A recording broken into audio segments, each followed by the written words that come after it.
Vaste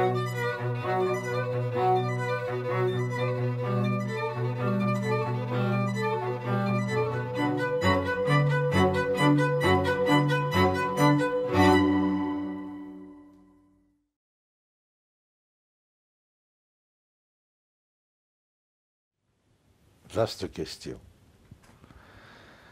Alors, je me réfugie derrière deux arguments d'autorité. Un, René Girard, qui envisage que le christianisme a correspondu à une révolution intellectuelle dans la mesure où, dans des sociétés qui étaient guidées en matière de justice par la loi du talion, arrive un Gugus qui s'appelle Jésus-Christ qui dit « Je suis mort pour vous ». Donc la loi du talion n'est plus besoin d'être appliquée. Autre chose est ce qu'a été en réalité. Mais effectivement, là-dessus, il n'a pas tort. C'est une mutation épistémologique.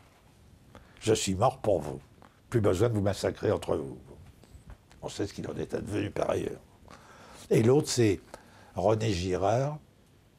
Non, je viens de citer René Girard. L'autre, Angelin, un communiste fusillé par les Allemands en 1944, qui était philosophe, et qui avait écrit, avant de mourir, c'était publié en 1950, aux origines de la religion, et qui a cette phrase qui m'a toujours marqué quand je l'avais lu à 12 ans. Finalement, le christianisme a vaincu parce que Spartacus a été vaincu.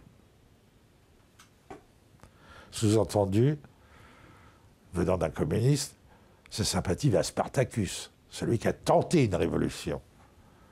Et faute que la révolution puisse aboutir, l'humanité a dû se contenter d'un ersatz de révolution, morale, éthique, religieuse, le christianisme. C'est un peu radical, c'est peut-être pas tout à fait faux. En tout cas, la formule est jolie. Et les deux sont terminés crucifiés, d'ailleurs. Bon. Voilà. Alors, oui.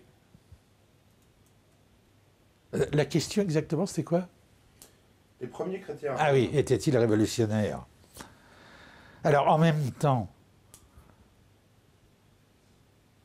les premiers, dans la mesure où on est documenté sur eux, bon. Et en général, on est documenté de manière unilatérale par leurs adversaires.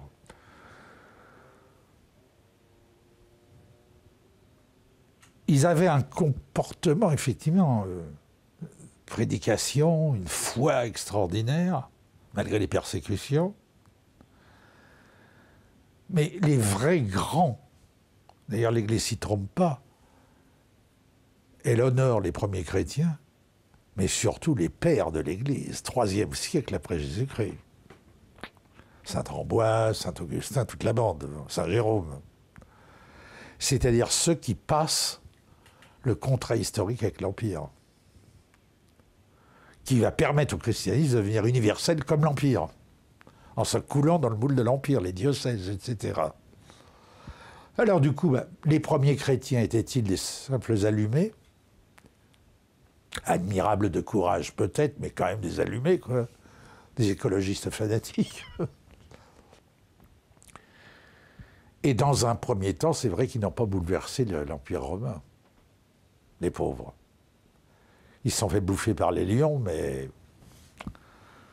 Par contre, le grand virage, oui, c'est Constantin, Saint-Augustin, toute la bande.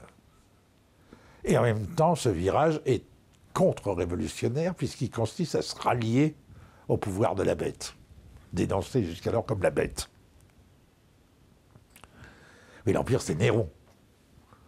Et avec Constantin, on voit là un peu plus présentable, on va passer le contrat. Et ça dure encore. Et alors deux, j'avoue que je suis mal documenté sur l'histoire des premiers chrétiens. Je vis sans doute sur des mythes de deuxième lecture, de deuxième main, tu vois. J'ose pas trop me prononcer là-dessus.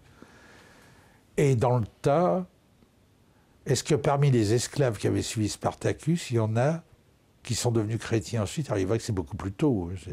C'est moins 70, Spartacus. Il a pu en rester beaucoup à ce moment-là, des rescapés de Spartacus.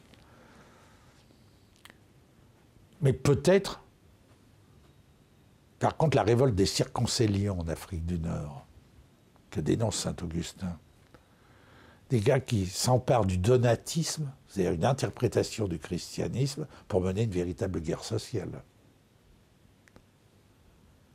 Étaient-ce des révolutionnaires? ou comme dit Hobsbawm, des révolutionnaires primitifs.